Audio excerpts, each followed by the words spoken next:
Baik, untuk topik hari ini tentang masih seputar understanding atau pemahaman kita tentang riset. Nah, pokok bahasan kita itu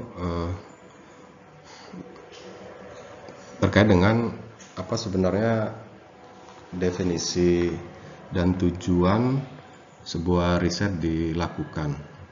Kemudian bagaimana tipe-tipe dari riset tersebut dan bagaimana proses sebuah penelitian. Nanti ini akan kita buat lebih detail untuk setiap pokok bahasannya. Nah, saat ini kita akan membahas lebih umum sehingga sudah dapat gambaran umum, mendapatkan deskripsi bagaimana sebuah kegiatan penelitian itu dilakukan gitu ya. Nah, ini sebuah ilustrasi yang menggambarkan bagaimana sebuah riset itu urgensinya ya. Mengapa perlu sebuah penelitian? Hakikatnya makna penelitian itu ada dua. Satu, penelitian dalam konteks pengembangan ilmu pengetahuan dan teknologi yang orientasinya untuk memperkaya ilmu pengetahuan.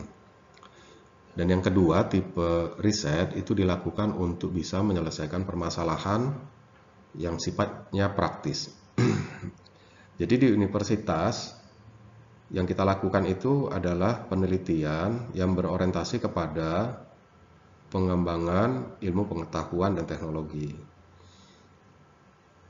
Nah, apa yang kita hasilkan itu dia tidak harus bisa langsung digunakan oleh dunia industri, tidak harus. Nah, yang pokok dan yang utama itu penelitian di perguruan tinggi itu adalah kegiatan penelitian yang bisa menambah wawasan. Jadi kalau saudara melakukan penelitian, hasil penelitiannya itu belum bisa digunakan oleh dunia industri, itu wajar gitu. Kenapa? Karena memang fungsi dari penelitian di universitas, fungsi utamanya dan tujuan utamanya adalah mengembangkan ilmu pengetahuan dan teknologi.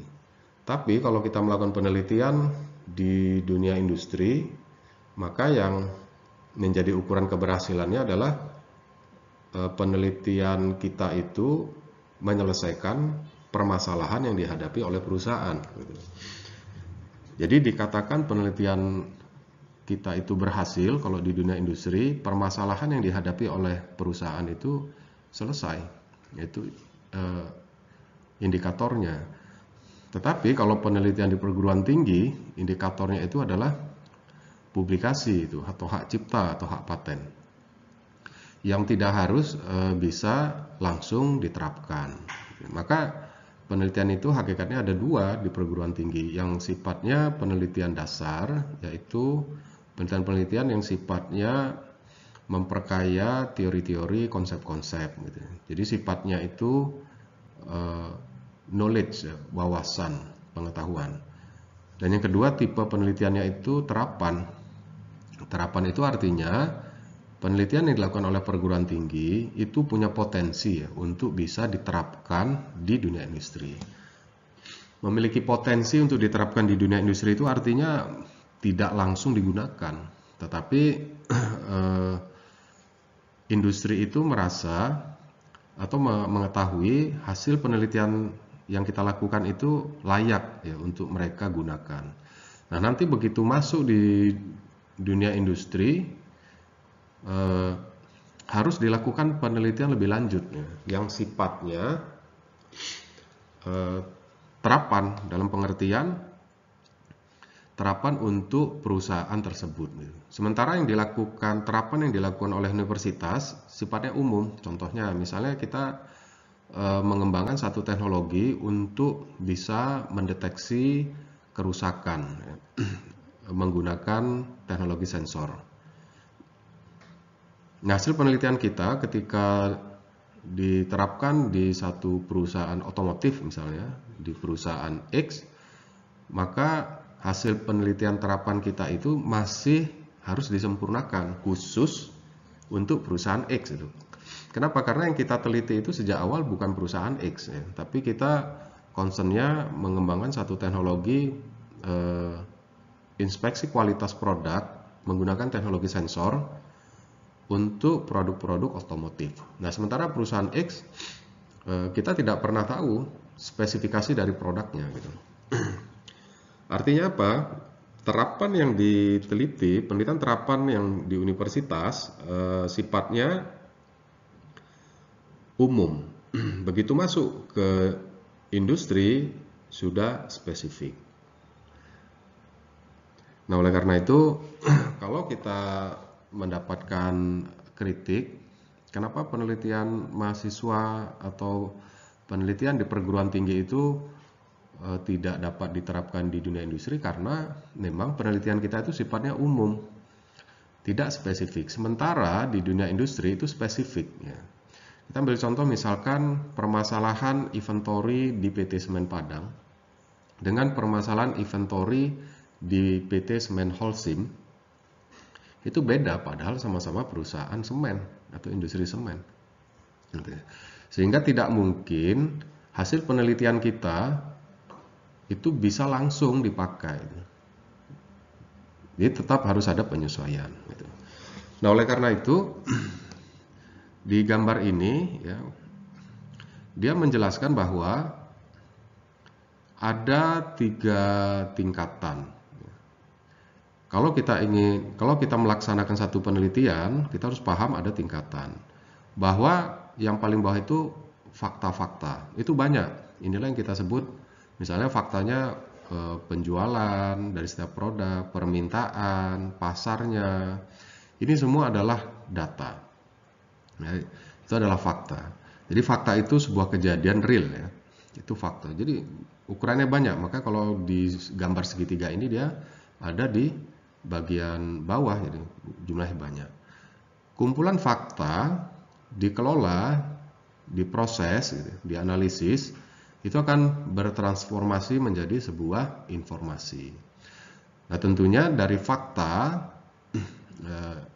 dikelola atau diubah, diproses menjadi informasi ini sesuai dengan apa yang menjadi kebutuhan kita. Gitu. Ini contohnya begini, misalnya fakta permintaan dari bulan ke bulan selama 5 tahun terakhir. Kalau fakta permintaan dari bulan ke bulan selama 5 tahun terakhir digunakan untuk memperkirakan berapa permintaan untuk 12 bulan ke depan, itu bisa dilakukan. Dan juga data fakta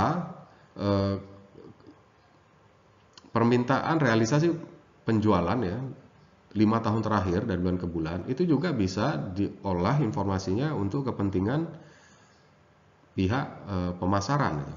Jadi ada satu data itu bisa diubah menjadi banyak informasi.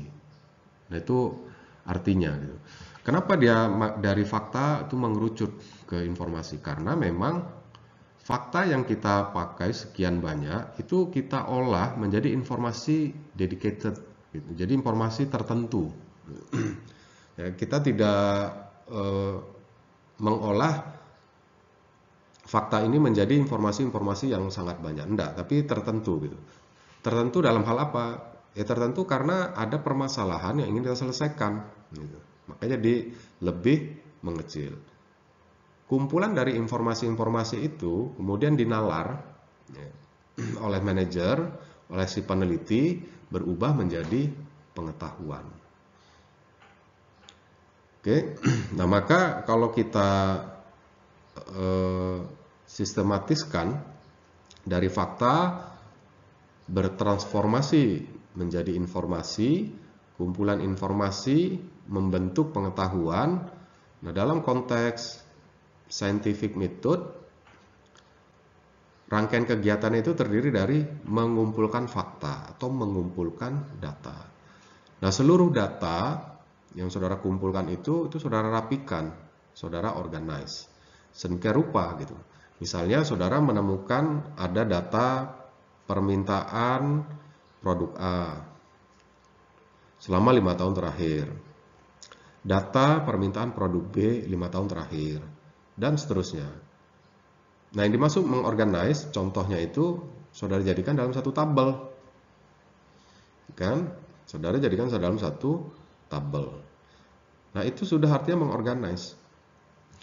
Kemudian dari organisasi data tadi, saudara analisis. Saudara ubahlah bentuk tabel angka-angka tadi menjadi sebuah grafik garis atau scatter atau histogram, ya sesuai dengan kebutuhan, sehingga saudara tahu pola datanya itu seperti apa. Kalau kita ingin menganalisis tren, maka kita akan pilih grafik line, sehingga saya tahu itu trennya. Lihat tren apakah gradiennya positif atau gradiennya negatif. Kapan dia mengalami peningkatan, kapan dia mengalami penurunan. Nah, itu sudah menganalisis. Dari analisis, maka saudara buat ringkasan dari fenomena permintaan berbagai macam produk tadi untuk selama 5 tahun. Apa yang bisa saudara ringkas di sana itu?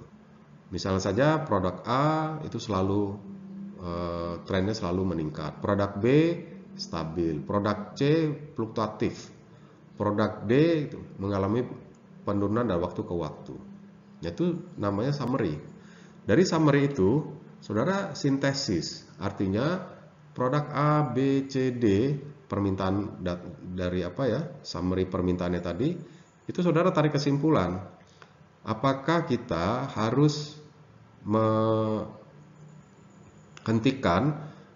produk-produk yang kecenderungannya itu selalu menurun, atau produk-produk ini dimungkinkan untuk kita bisa merger.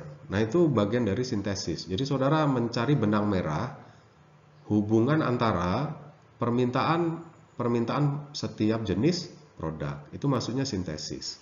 Dari sintesis itulah saudara sampai kepada puncak yang kita sebut namanya keputusan. Begitu. Jadi di dalam sintesis itu bisa saja keluar alternatif tindakan. Nah, itu hakikat atau substansi dari scientific method ya dalam konteks riset.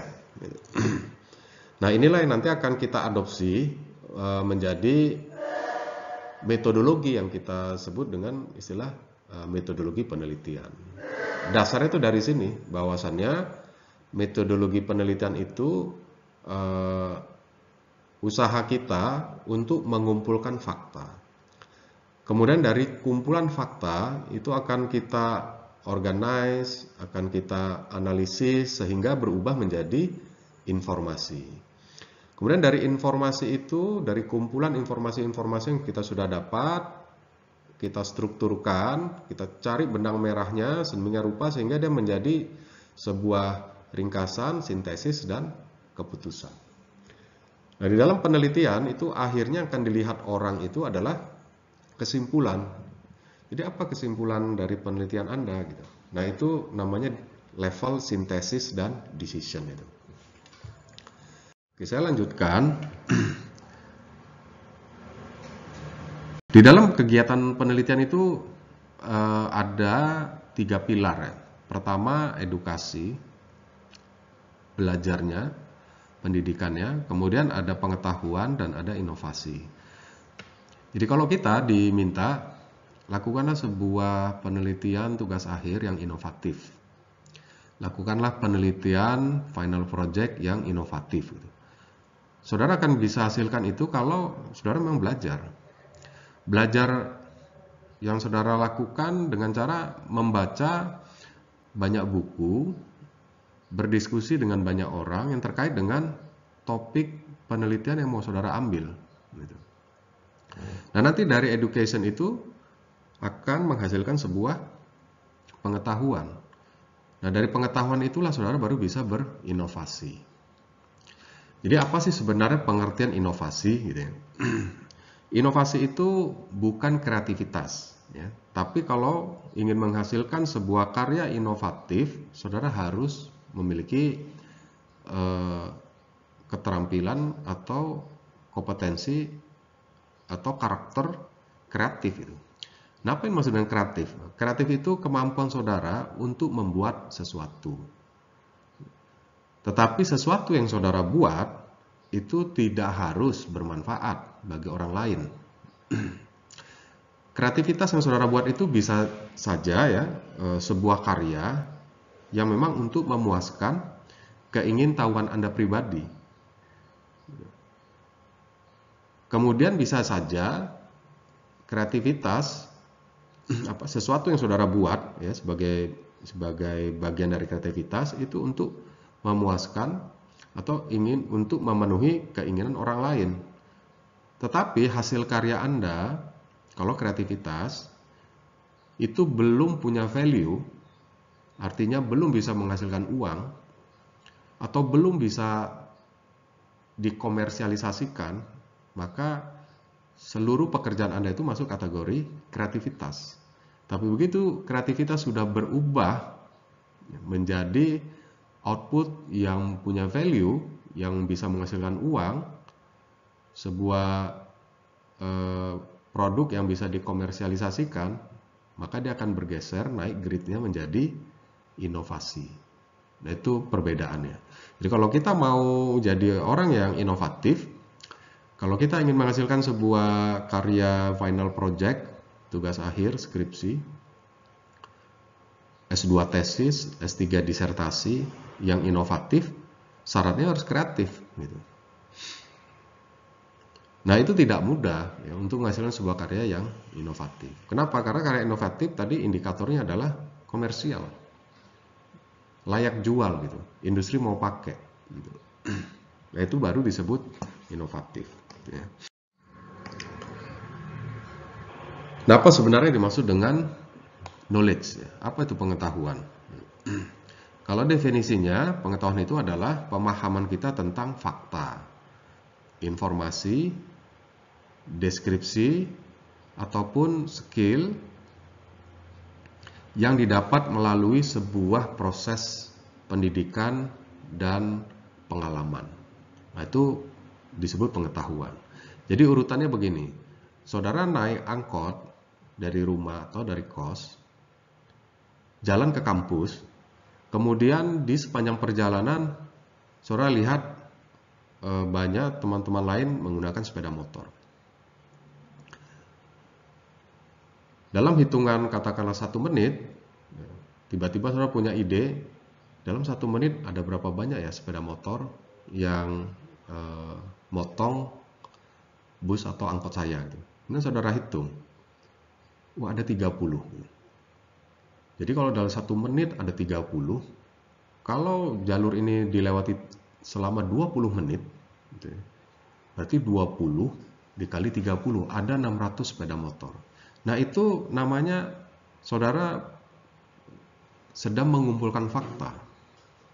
Kemudian saudara mikir, kalau 600 motor lewat, 1 liter dia habiskan minyak, berarti uang yang digunakan untuk membeli BBM yang dibakar melalui bahan bakar minyak itu, katakanlah misalnya 10.000, berarti 600 kali 10.000. Berarti dalam 20 menit itu ada 600 kali 10.000. Berarti ada 6 juta uang dibakar untuk bahan bakar minyak.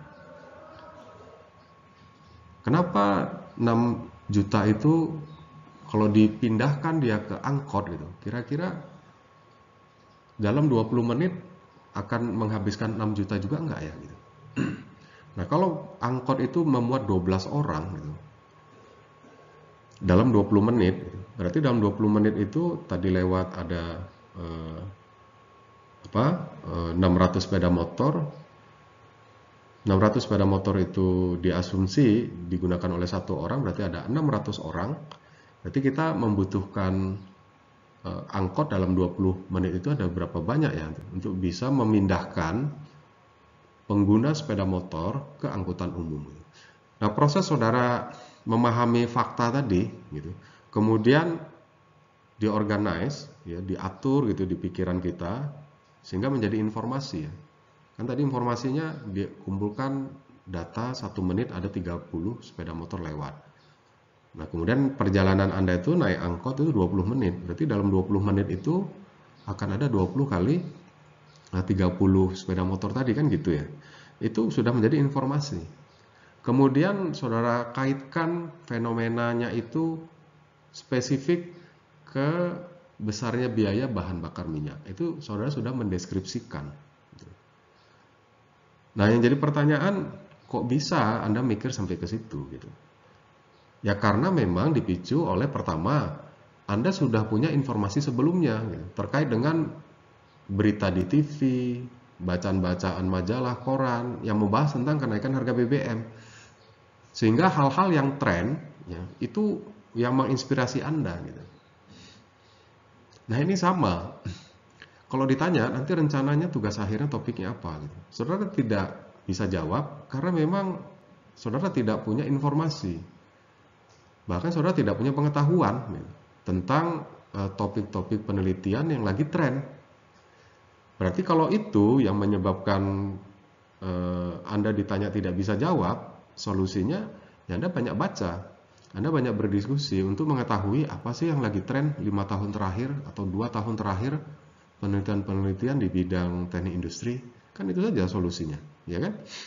Jadi cari fakta, jadikan informasi, deskripsikan, kemudian saudara putuskan.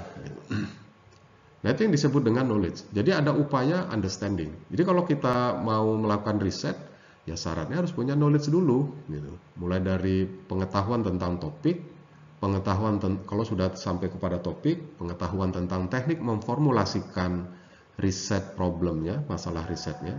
Kalau sudah berhasil kita cari apa itu riset problemnya, kita cari metode apa yang cocok untuk bisa menyelesaikan ini gitu. Nah, itu semua kan basicnya adalah, dasarnya adalah knowledge gitu. Itu knowledge. Kemudian apa itu riset? Riset itu adalah kerja kreatif yang sistematis dalam rangka membangun pengetahuan. Itu hakikat dari riset. Karena kita di engineering science itu pasti berbeda dengan yang social science, berbeda dengan yang business science, berbeda dengan yang natural science. Kita di teknik tentu berbeda dengan yang di MIPA kan, beda dengan yang di Fisipol, ya. Nah, kita di teknik industri tentunya berbeda dengan yang di mesin, beda dengan yang di electrical atau elektro. Nah, jadi pertanyaan, apa sebenarnya knowledge? Ini kan knowledge ya.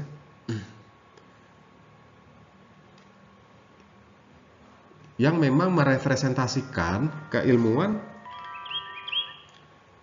teknik industri. Nah, balik lagi, saudara bisa mengambil satu topik, dan topik itu adalah topik yang memang cocok dengan teknik industri kalau saudara punya knowledge tentang teknik industri. Nah, itu mengapa di dalam pendidikan sarjana teknik industri di tahun 1, khususnya di semester 1, itu saudara langsung diperkenalkan Introduction to Industrial Engineering gitu. Kenapa? Karena kita harus bisa membedakan posisi ilmu teknik industri dengan keilmuan keteknikan lainnya. Jadi kalau ditanya apa bedanya civil engineering, ya, civil engineering dengan industrial engineering, saudara sudah bisa tunjukkan apa itu bedanya. Bedanya mulai dari cara melihat masalah, bedanya mulai dari metode-metode tools yang digunakan oleh industrial engineering, bedanya dari hasil akhir pekerjaan-pekerjaan teknik industri dibandingkan dengan sipil kah atau electrical atau lingkungan. Itu sejak awal harus bisa saudara miliki pengetahuan itu. Kalau tidak, ketika ditanya topik, saudara juga sudah bingung. Kalaupun ada topiknya, kemudian saudara ragu, ini masuk skup teknik industri atau tidak ya? Nah, jadi keraguan-keraguan yang muncul itu disebabkan kadar pengetahuan yang saudara miliki itu terbatas. Nah, maka solusinya apa? Kalau tadi kan urutannya fakta, informasi, knowledge. Kan itu ya konsepnya tadi kan.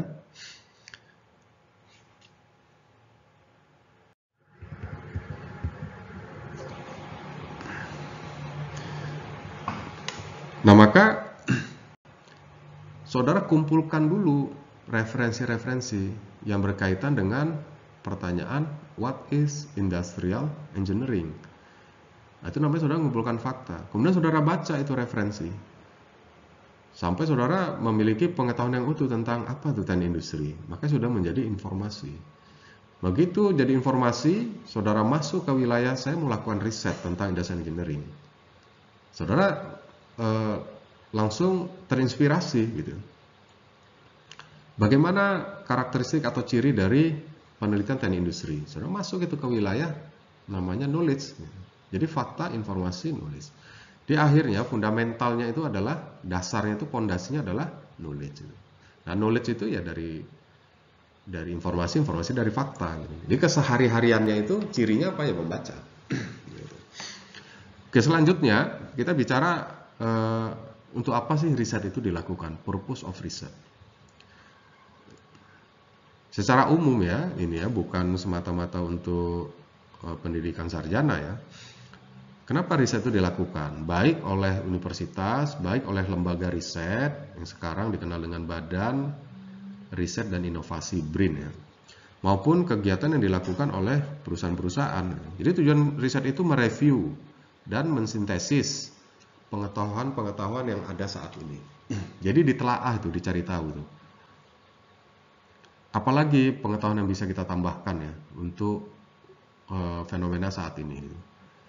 Kalau harga BBM itu melonjak tinggi, apakah ini bermakna kita harus mengganti bahan bakar berbasis fosil kepada bahan bakar yang non fosil?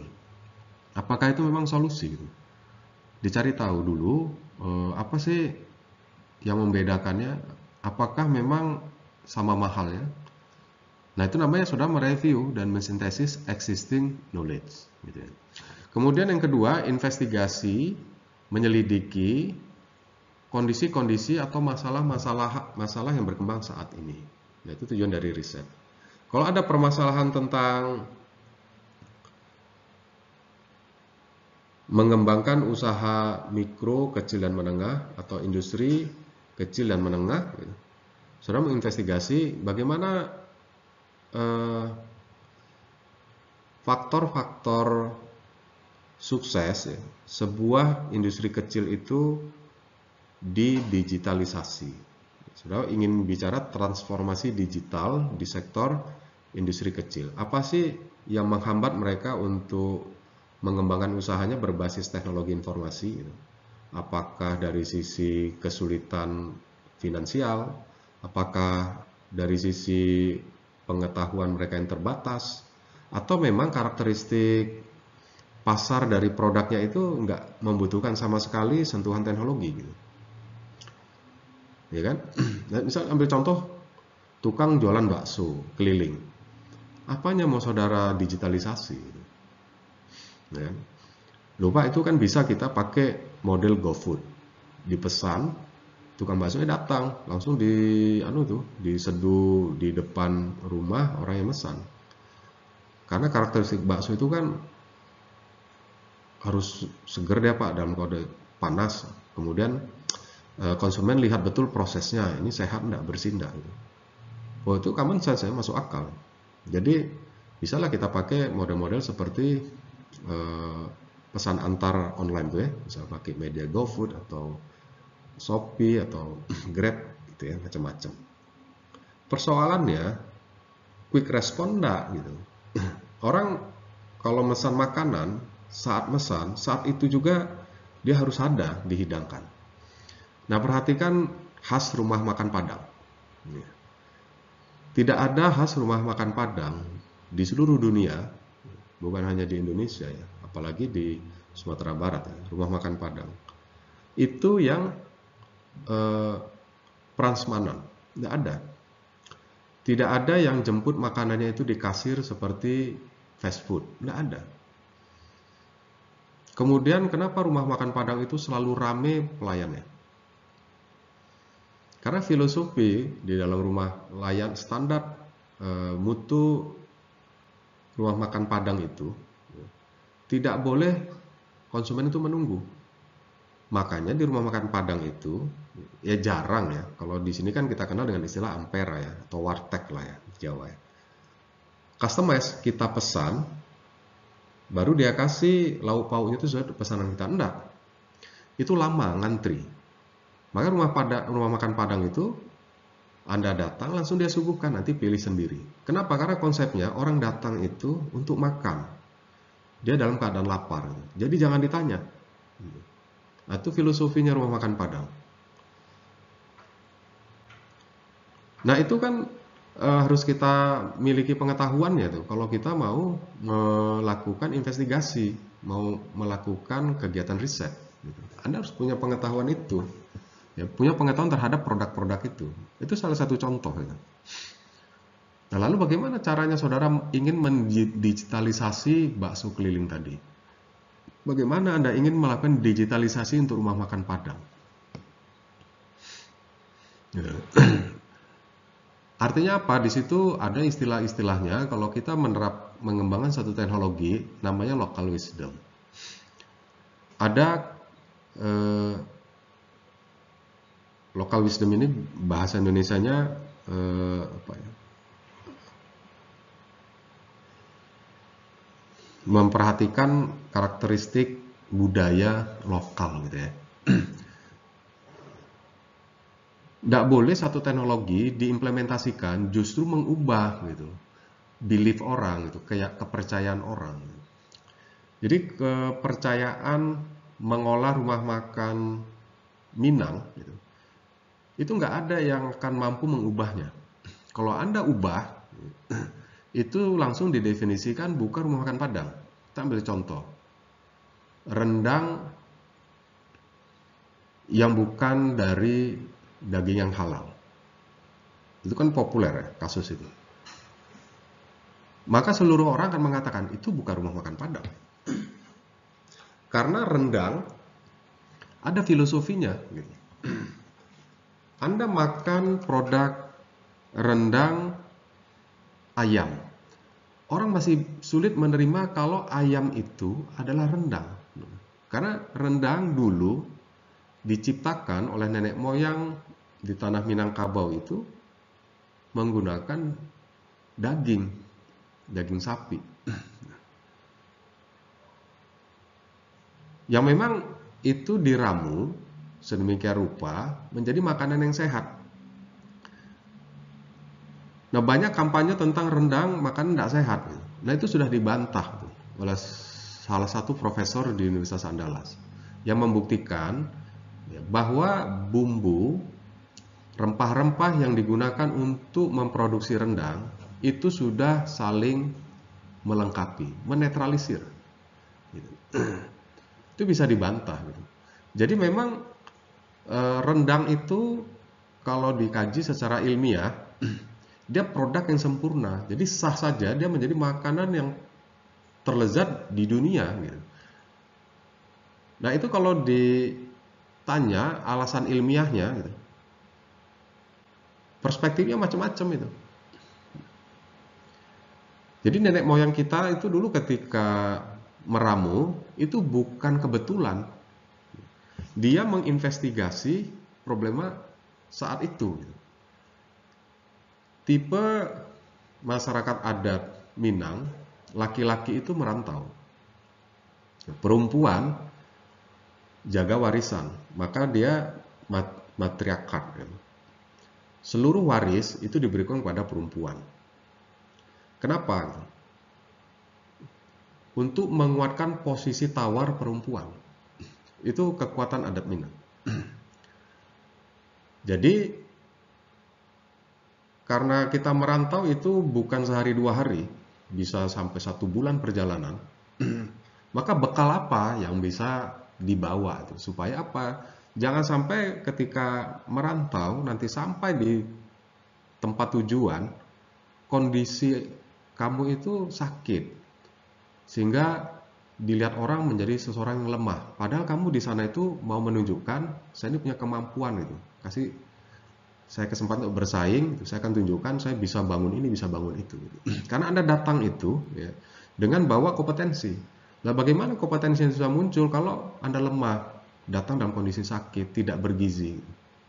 Nah, itu filosofinya. Gitu. Makanya rendang itu awet, makanan yang diramu dengan tingkat kelezatan yang tinggi dan umur yang panjang. Itu filosofinya. Dan itu diinvestigasi oleh nenek moyang itu. Anda bisa bayangkan secerdas itu. Kapan sih ada universitas di dunia ini? Universitas yang pertama sekali itu kan di Maroko ya. Pada saat universitas itu ada di Maroko itu di tanah Minang sudah ada enggak itu? Jangan-jangan tanah Minang itu belum ada. Gitu.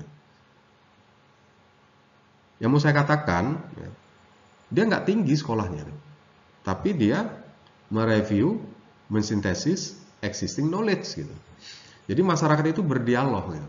Saya pernah lakukan ini, rasanya kurang ini itu. Oh ya saya pernah lakukan, oh berarti ini bisa dikombine. Itu dia review tuh, dia sintesis. Akhirnya ketemu itu dari perjalanan waktu, diskusi gitu. Nah, itu contoh ya, bagaimana sebuah riset dia menghasilkan sebuah pengetahuan baru. Gitu. Kemudian riset itu to provide solution, cari solusi. Gitu. Jadi kalau sebuah hasil penelitian justru menghasilkan masalah baru, nah itu bukan penelitian. Gitu. Contohnya begini, waktu saudara membuat kesimpulan, jangan pernah membuat kesimpulan yang justru melemahkan hasil penelitian Anda. Maka cara menulis kesimpulan itu kalimatnya yang standar, minimal tuh ya, akan diawali dengan ya, penelitian tugas akhir ini telah berhasil menemukan titik-titik gitu dengan berbagai macam pertimbangan, di antaranya satu ini, dua ini. Begitu kalimat depannya itu. Jadi tidak ada kata-kata meskipun dengan keterbatasan data penelitian ini telah berhasil. Nah, itu melemahkan. Bagaimana mungkin ada sebuah keputusan yang bersumber dari keterbatasan data? Ya berarti kan fakta, informasi, knowledge kan? Kalau faktanya aja terbatas, informasi Anda juga terbatas. Artinya tidak bermutu. Kalau informasi Anda tidak bermutu, knowledge Anda tidak bermutu gitu. Nah, padahal tujuan dari sebuah riset itu adalah menghasilkan knowledge gitu. Menghasilkan knowledge itu ya knowledge bermutu. Nah, itu makna dari to provide solution to solve the problem gitu. Ya. Kemudian to explore and analysis ya. Isu-isu yang umum tadi. Kemudian mengkonstruksi, membuat sebuah prosedur, membuat sebuah sistem, membuat sebuah produk, membuat sebuah metode. Kemudian mengexplain new fenomena, menjelaskan fenomena baru. Bagaimana sih fenomena angkutan online itu? Misalnya, sebuah fenomena. Mengapa masyarakat menyenangi layanan-layanan yang sifatnya itu dijemput ke rumah? Jadi saudara pelajari sebenarnya preferensi atau karakteristik manusia ya ketika dia membeli atau memilih layanan gitu loh. Nah, itu namanya to explain new phenomena. Nah, cari tahu kenapa ya orang jadi gitu. Ya kayaknya kan orang pinginnya gampang. Yang dimaksud dengan gampang itu apa ya? Ingin gampang atau ingin cepat gitu. Nah, itu terus saudara cari tahu itu, saudara perdalam itu. Yang omongan-omongan sifatnya kulitnya, permukaan itu Anda dalami sampai detail dan terukur gitu. Jadi orang seneng mesen Gojek gitu ya, angkutan-angkutan yang bisa diorder secara online itu ternyata 1, 2, 3, 4, 5 gitu. Nah, itu namanya Anda menjelaskan new fenomena. Itu juga merupakan purpose of research. Kemudian generate, menghasilkan pengetahuan baru.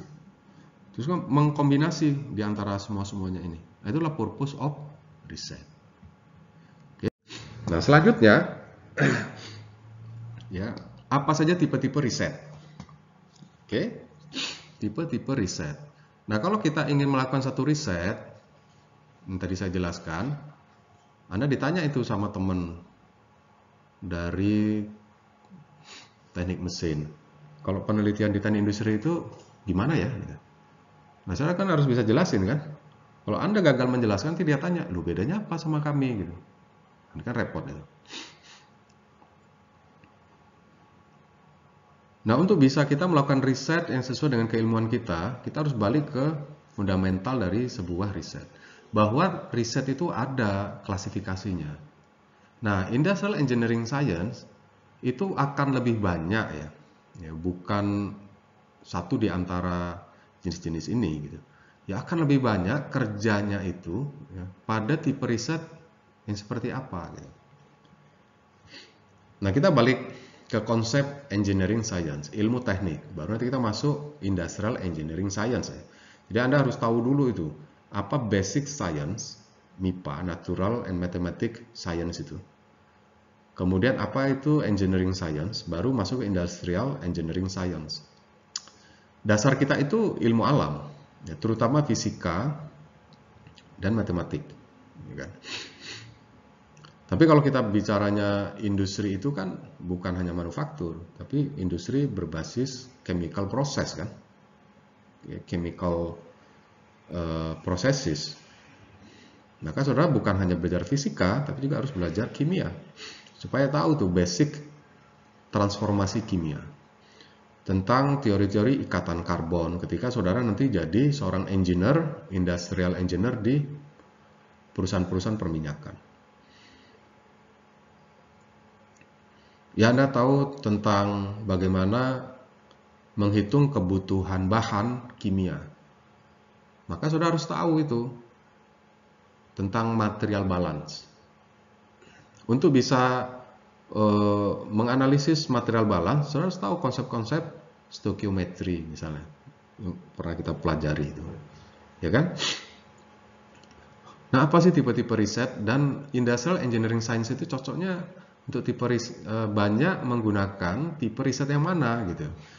Nah, tipe riset itu ada exploratory, deskriptif, analitik, atau prediktif. Itu ada tipe itu riset. Nah, tipe riset exploratory, tipe riset deskriptif, tipe riset analitik, tipe riset prediktif, itu adalah sebuah kegiatan riset yang lingkupnya itu ya, the reason why are you conducting it, mencari alasan kenapa Anda mau eksplorasi. Eksplorasi itu mencari tahu ya. Jadi misalnya gini, Anda ditugaskan masuk ke hutan untuk mencari sumber air, itu namanya eksplorasi. Kalau deskriptif, saudara sudah ada di lingkungan itu, kemudian menjelaskan. Ya seperti tadi, Anda naik angkot, mengeksplorasi berapa banyak sepeda motor yang lewat dalam waktu 1 menit. Dari antara 1 menit itu, sepeda motor yang lewat itu berapa banyak laki dan berapa banyak yang perempuan yang sedang menjadi drivernya. Selama 1 menit itu saudara lihat juga ada yang berapa sepeda motor yang sendiri atau bonceng temannya. Kemudian saudara eksplorasi lagi, kalau yang bawa laki berapa banyak yang dibonceng itu perempuan dan berapa banyak yang dibonceng itu laki-laki. Dia jenis kelaminnya gitu. Kemudian saudara eksplorasi lagi, ada berapa banyak ya yang boncengnya kok bisa lebih dari 1, misalnya dia tarik 3 gitu. Itu namanya saudara eksplorasi. Ditanya mau ngapain? Ya pengen cari tahu aja. Nah, itu eksplorasi namanya. Makanya nanti hasilnya itu umum. Oh, kalau ada sekian persen orang naik motornya sendiri. Dari yang naik motornya sendiri itu sekian persen jenis kelamin laki-laki. Ada sekian persen yang boncengan. Dari sekian persen yang boncengan dalam jumlah normal sesuai dengan peruntukannya hanya boleh bonceng 1 orang. itu 98%. Ada 2% nggak wajar gitu, tarik 3 gitu, padahal kendaraan itu hanya boleh bonceng 1 gitu.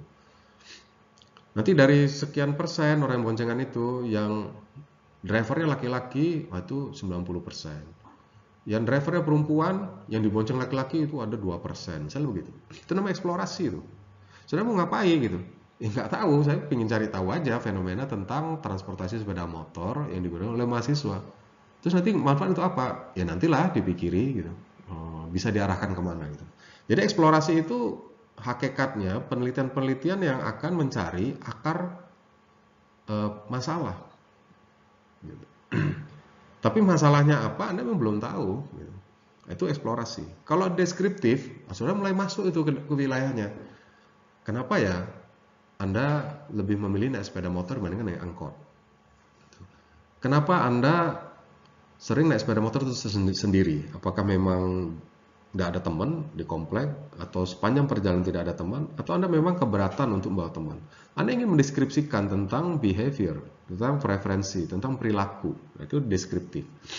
Jadi bedanya kalau deskriptif kita sudah ada di dalam situasi. Kemudian analitik. Nah, ini udah masuk itu model statistiknya. Ya, saudara buat uji hipotesisnya.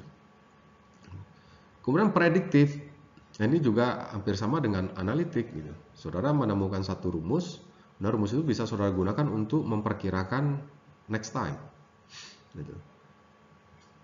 Nah, jadi analitik itu misalnya di dalam industrial engineering, saudara menggunakan teknik-teknik statistik, ya, SEM, Structural Equation Modeling, PLC. Kemudian model matematik, ya, model-model matematik yang ada dalam operasi riset, itu analitik, itu prediktif. Deskriptif, ini bisa dua, menggunakan teknik-teknik statistik, Anda survei, gitu, atau Anda memang kualitatif, artinya interview saja, cerita-cerita. Nah, itu tidak cocok untuk teknik industri. Kalau sosial, iya dia akan interview. Nah, ciri dari industrial engineering maupun engineering science secara umum, penelitian kita itu harus ada outputnya, tangible.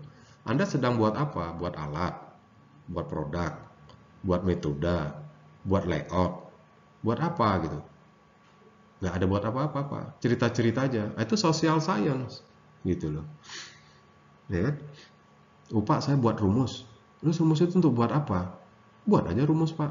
Nah, itu basic science, orang matematik.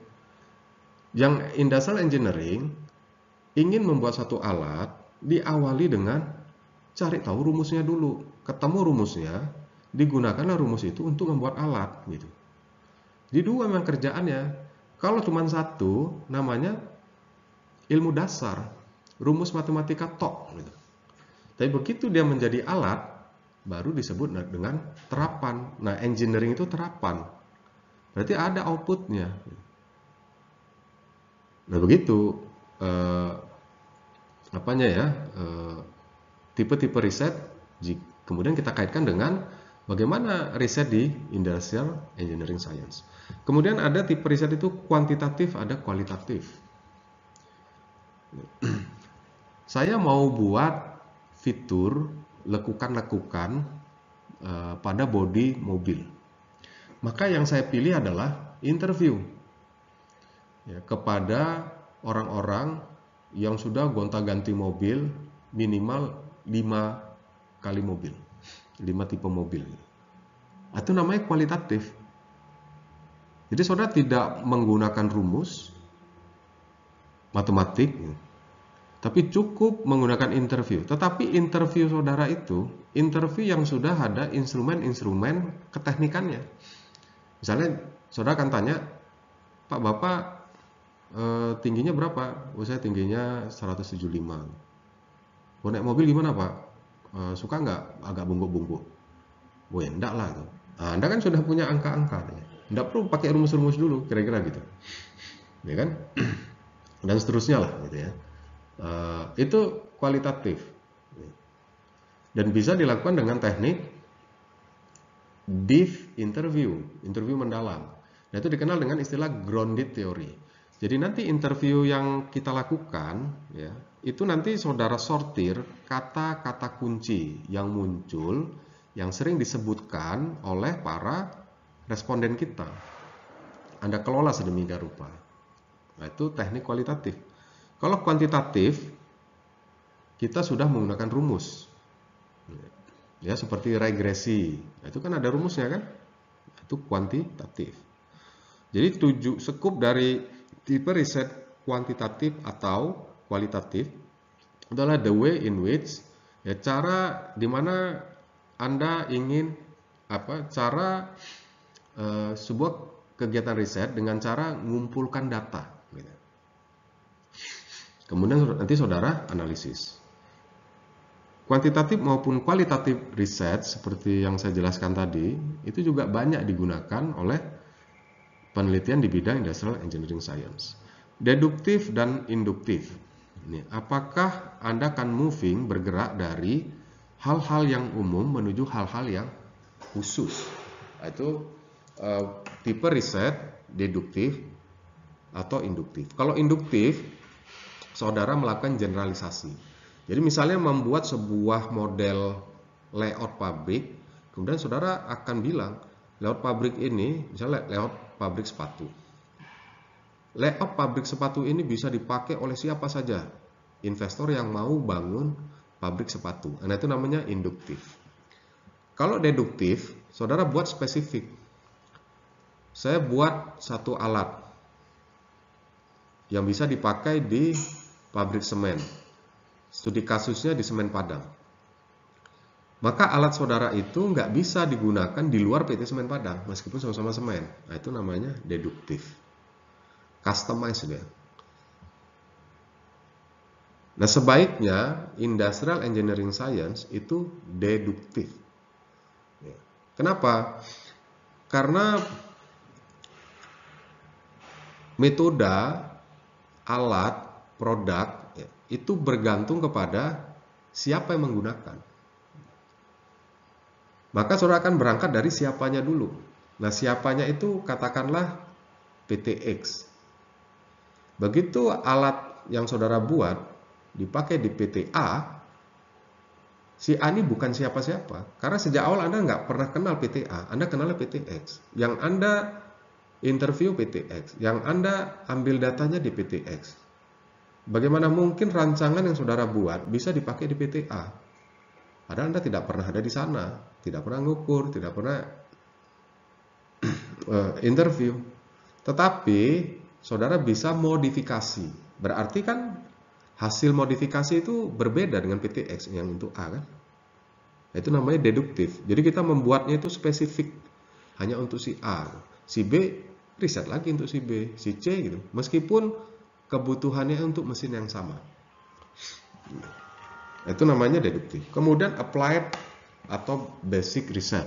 Ini sudah saya jelaskan tadi. Riset-riset dasar itu khasanah ilmu pengetahuan. Applied research itu untuk solve the problem. Jadi buat alat dan alatnya itu memang bisa dipakai untuk menyelesaikan permasalahan proses produksi di satu pabrik.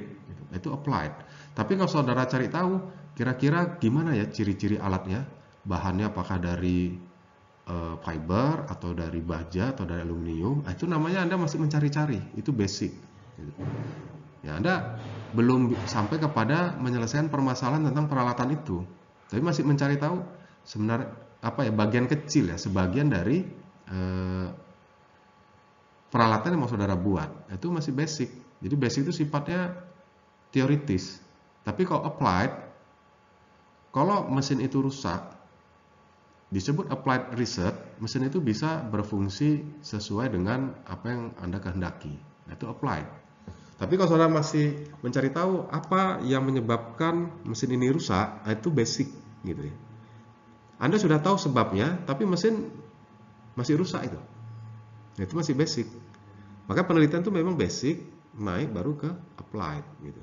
Oke.